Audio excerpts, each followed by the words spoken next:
is going to be okay whilst I do this. I got to London earlier than planned, so I'm going to try and do this update before my client turns up, because I don't want to get him on camera at all.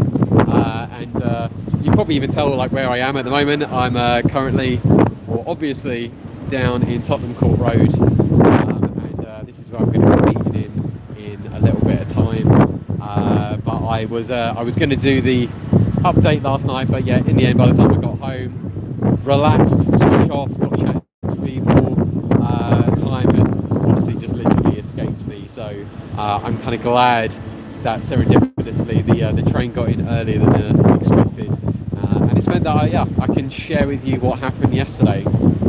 So if anything, just as a recap for day number 4, I'd kind of said, like, you know, it was a good session, but it wasn't as great as we'd hoped for. We only got so many approaches in. My client wasn't feeling too great. He was quite inside his head.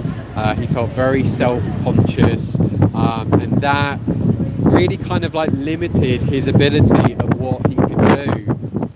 And so to try and like counter that and certainly cater to it, we kind of took it easy really with the approaches, and there was a lot more live coaching that went on, just kind of talking about how motivation works and how it's okay to take one step back to go 2 steps forward, and that was literally what we did.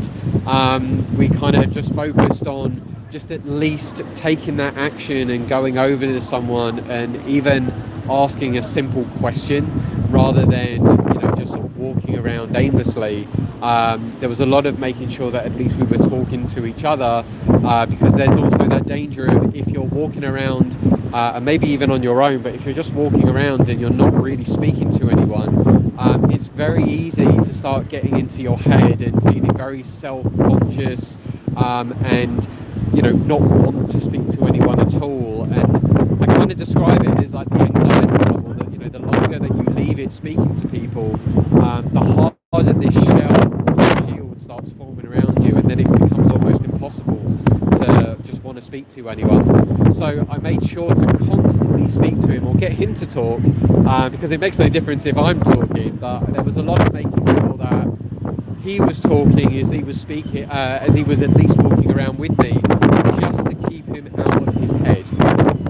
And by the end of the session, you know, he kind of got a little bit more into the zone. I mean, we managed to get just under a dozen approaches in, but, you know, it was, for the time that we spent walking around, ideally I would have liked more, but you have to understand that, you know, people's emotions are like a roller coaster. There's some days you feel great, you feel sociable, and some days you feel absolutely like shit, you just don't want to speak to anyone.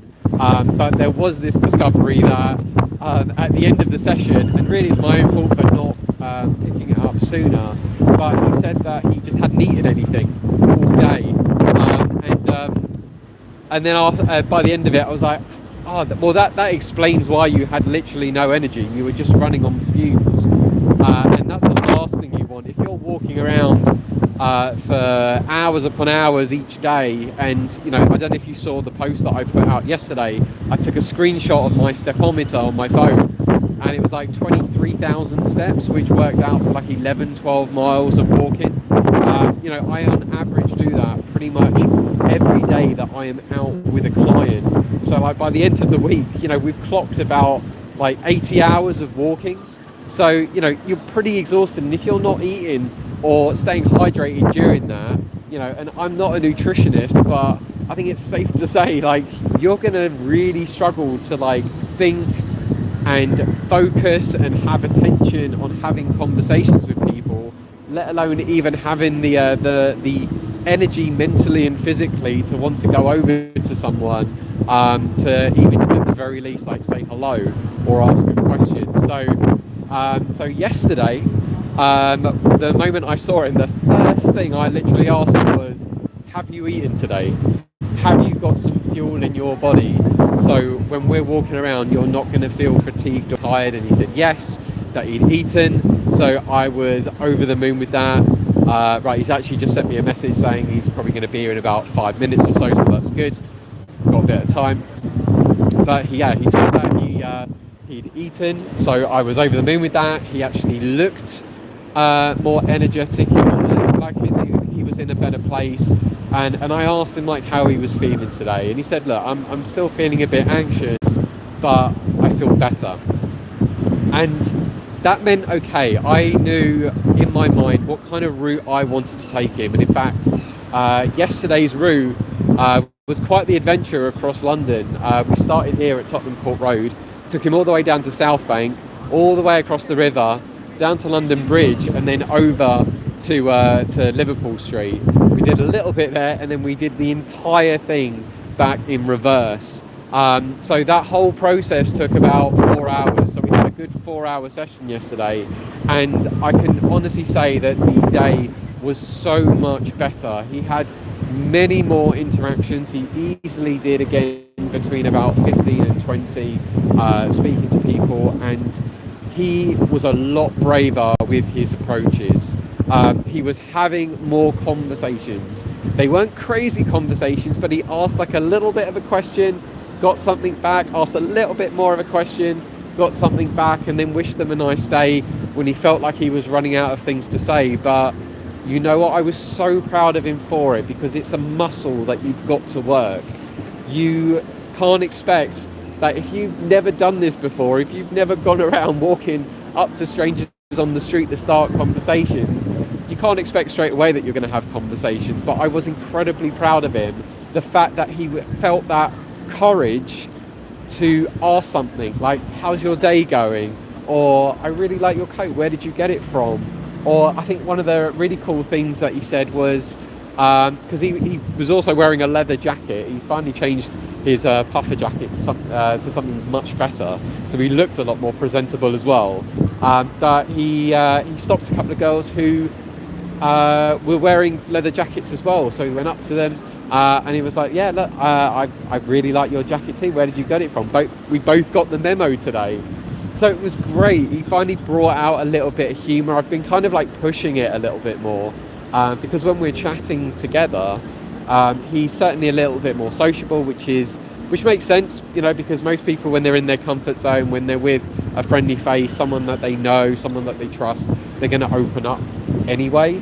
But I want to try and bring that out when he's speaking to strangers. And believe it or not, that if you can bring out that kind of energy or attitude to people at the start, it's very easy to form a connection and form that trust within like the first like 20-30 seconds, and it's amazing how quickly that can happen. It only takes the other person to go like, yeah, okay, I really like this person. But yeah, there was a few moments as well where you know, he saw a girl that he really liked, and you know, there's a bit of umming and erring, and he didn't go for it. I also did a demo for him as well, which was good, so at least he got to just see, you know, what you need energy-wise to stop someone, which kind of really leads on to things like conviction and assertiveness. Like, you've got to have that conviction with what you're saying. You've got to believe in what you're saying. If you want to get someone to stop, you've got to sound like you want someone to stop for you. You can't be like, oh, I'm not sure, can you stop for me? Is that okay? It doesn't work. You've got to really, really have that conviction. We were also working on his vocal tonality, because there was a lot of like going up, like it was going hello, hello, like up with his voice, and it sounded like really weak, and people weren't really stopping, and it sounded very apologetic. So we've been kind of like practicing that, not just with each other, but also with him actually stopping people with a bit of authority. And believe it or not, it was making a huge difference for him. I'm also getting him to just work on his posture, like when I don't know if I can really sort of demo it on camera, but like when he's stopping people, he sort of like punches. Yeah, I can't punch it, because like when I bend down, I'm like bending my phone with me, but so he's sort of like punching a little bit as he's stopping girls. So I'm trying to just get him to keep his posture upright, so he looks more presentable, and also just getting him to sort of speak with his hands more, which also makes a difference with one's energy as well, with just self-expression. So we're getting there. It's a slower progression than what I've done with other people, but the reality is everyone is in a very different place, and I admire this guy. I said to him a lot yesterday. Like, I have so much respect for you for coming out and doing this. You know, the fact that you've never done this before anyway, and you're at least going up to people. You're stopping them now without me necessarily having to push you into them, which I'll come back to that. But you know, you're going up to people. You're doing it without me having to push you into them, and you're either giving them a compliment or you're asking for directions, and now you're asking questions. You know, and this is a really shy guy as well, I must add. You know, he's in his early 30s. He had a relationship, his first relationship, which only lasted about 6-7 months, and he came out of it. He's very much got like the old school pickup terminology of one-itis. You know, there's been conversations where like, oh, should I get back with her? And I'm like, don't you dare even think about that. You're doing something so good for yourself. Don't do that in the slightest. But what I am doing though, and before I round off, before I see him, or before he turns up, is that at the end of each session, in like the last 15-20 minutes, I'm saying to him, like, you have to do an approach. I'm not picking for you. I'm not suggesting anything for you. You have to be the one to take action. And yesterday it was funny because we were standing actually around here again for about 15 minutes, and I said to him, right, I'm going to count how many women I can see who you could be approaching, and the number got to about like 10 or 11, and I was like, come on, it's now 4 o'clock, you know, if you want to head home, if you want to wrap for the day, you've got to do it. And I was sort of putting that pressure on because accountability and taking action and taking responsibility is such a huge factor with really developing the skill of, I suppose, leadership, or you know, taking action for oneself, having that, I don't know what would be the word for it. I suppose it's taking responsibility. I suppose it is just taking responsibility, learning to take responsibility for your own actions and doing the things that you want to do. And he did it, and I was so proud of him for doing it. We got there eventually, but like with most things, it's a muscle that you have to work on. You know, last time it took 15 minutes, next time it might take 5 minutes, and then the time after that it might take 2. So as long as he's kind of progressing with that, that's absolutely fine. So today we've got a 3-hour session. Normally the sessions are 3 hours, but because the weather was a bit crap earlier this week, I kind of shifted a little bit of time around. So we're going to do 3 hours today walking around. We're going to try and do as many approaches as we can. I think the weather should be pretty good today, so hopefully it shouldn't be too windy. I haven't quite decided yet where I'm going to take him, but I'll probably, it'll probably be one of those like spontaneous things, just like as we're walking around, we'll see where we end up, and then I'll obviously update you guys on, you know, how many approaches he does. I think really for me today, I want him to again get comfortable making a decision on his own to approach, and definitely give people compliments, but if possible to just ask a couple of questions. And I've got exercises that I like doing with guys, which I will do, I think, with him, and then I'll be able to update you on how he does. But you know, I absolutely love doing this. The ability of cold approaching doesn't really have to be just for dating. It's about accelerating your confidence and just getting you to a place where you're happy, you're content, and you can socialize with people. And that looks very different to everyone. It doesn't, again, have to be for dating.